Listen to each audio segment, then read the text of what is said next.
Esse vídeo é a continuação do vídeo onde eu falo sobre pecados disfarçados que estão dentro de nós, que impedem com que Deus flua, trabalhe e se comuniquem na gente. No vídeo anterior, nós abordamos a culpa e o medo. Nesse vídeo, vamos abordar a inferioridade e o ódio. Você se sente menos do que os outros? Isso também pode ser chamado do pecado da autopiedade. E por mais que você me odeie pelo que eu vou falar agora, eu só vou falar porque eu venci isso e eu desejo que você também vença. Quando eu tinha depressão, eu era viciada em ficar triste. Eu fazia de tudo para ficar mais triste do que eu já era e reclamava sobre a minha vida durante todos os segundos em que eu estava acordada. Não tem diabo nenhum nisso aí. Era um problema que eu mesma causava dentro de mim, porque eu desejava fazer com que as pessoas me enxergassem como uma vítima.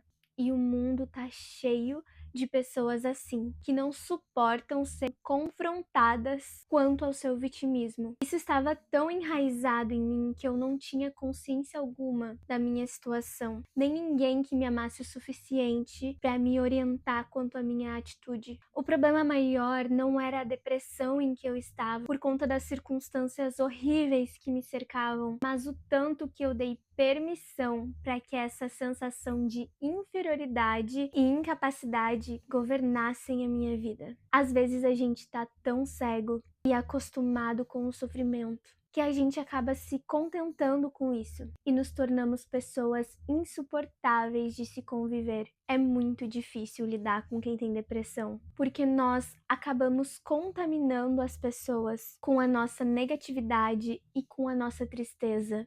Quando o sentimento de ser inferior aos outros te domina, isso se torna um pecado, uma fortaleza, um cenário perfeito para ser um escravo, porque alguém já morreu na cruz do Calvário para que você fosse livre. E isso custou caro, custou sangue. A inferioridade é contrária ao amor de Deus por você. E sempre que nós nos colocamos numa posição contrária à palavra de Deus, a gente vai sofrer. Crendo nele ou não, porque eu mesma era incrédula e tinha nojo de crente, e eu sei o quanto eu sofri por isso. Cristo nos chama pelo nosso nome, nos chama para ter uma identidade. Não é como se nós não fôssemos ninguém. Nós somos a imagem e a semelhança dele. Ele chamou um idoso com um nome comum para ser pai de multidões e até deu a ele um novo nome. Quando eu tive a minha experiência sobrenatural com Cristo, ele também me disse o que eu ia ser e quebrou na minha mente aquela ideia de que eu nunca ia conseguir nada por conta de tudo que eu sofri na vida. Ou seja, você não é uma vítima das suas circunstâncias, você é o que a palavra de Deus diz que você é.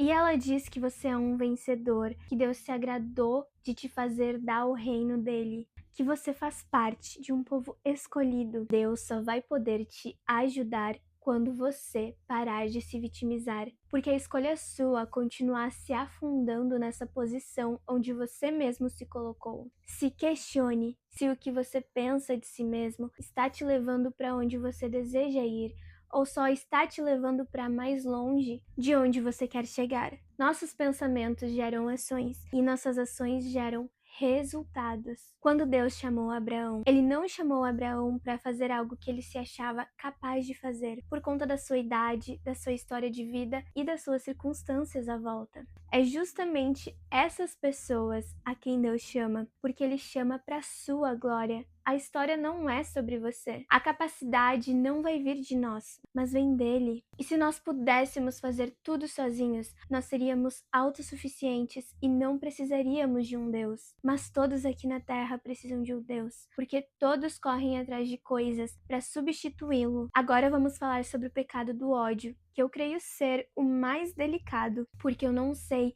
o que você já teve que superar na sua vida, o que você passou para chegar até aqui. Mas uma coisa eu te digo, que a raiz de amargura nos adoece até mesmo fisicamente. E o que mais nos impede de deixar de lado a raiva e o ódio, geralmente é a falta de compreensão de que isso não é sobre a pessoa que nos machucou, mas é sobre nós, sobre o que nós precisamos curar dentro de nós mesmos. E tudo fica mais leve quando nós tiramos o peso do outro e enxergamos isso como um processo de cura e libertação para nossa alma. Em Mateus 18:21 diz assim: Pedro aproximou-se de Jesus e perguntou: Senhor, quantas vezes deverei perdoar ao meu irmão quando ele pecar contra mim? Até 7 vezes? E Jesus respondeu: Eu digo a você, não até 7, mas até 70 vezes 7. Jesus também vai falar na Bíblia que quem não perdoar o seu próximo não pode receber o perdão dele. Então esse é um princípio tão forte que compromete até mesmo a nossa própria salvação. Pare para pensar, enquanto o mundo está cheio de justiça própria e aprisionado nessas próprias ideias e filosofias, tá todo mundo adoecendo cada vez mais, porque nós somos incentivados a buscar o nosso próprio egoísmo, enquanto a Bíblia vai nos ensinar algo muito diferente. Não tem misericórdia para quem não age com misericórdia. Mas Deus é um Deus justo e não nos pede nada que nós não sejamos capazes de fazer. Tudo que ele requer de nós, ele já colocou dentro da gente. Basta nossa atitude e posicionamento para liberarmos a natureza divina que já está em nós. E tudo isso se volta à base do cristianismo, que é o amor. Toda a ideia espiritual da lei do Antigo Testamento, onde dizia não mate, não adultere, não roube, é baseada no amor. Se alguém amar, logo não vai fazer nenhuma dessas coisas. Esse não é o amor sentimental. E você não precisa sentir nada nas suas emoções por alguém que te feriu, que te traiu, que te enganou e que deixou cicatrizes profundas em você. Você não precisa disso. Isso é o amor que o próprio Deus derrama sobre nós e nos capacita a andar nele, a andar nos seus caminhos, que são caminhos de justiça e de amor. As nossas emoções, elas não são o amor, elas oscilam o tempo inteiro. E Deus entende isso. Por isso a gente precisa estar firmado na verdade que é a palavra dele e fazer a leitura diária dela, porque nós precisamos se lembrar dela constantemente. Quando a gente se lembra da palavra de Deus e chegam os momentos difíceis de batalha espiritual na mente, em que a gente está tentando superar aquela situação, mas a nossa mente fica voltando às situações dolorosas, enquanto nós estamos ali nos esforçando para perdoar, nos esforçando para conviver, para sermos melhores, mas os sentimentos contrários continuam vindo. Você consegue andar no espírito e se lembrar de que você não é suas emoções, seus pensamentos ou seus sentimentos, mas sim o que Deus diz que você é e o que Ele já te capacitou a fazer. Nós só conseguimos vencer na vida se andamos na palavra de Deus.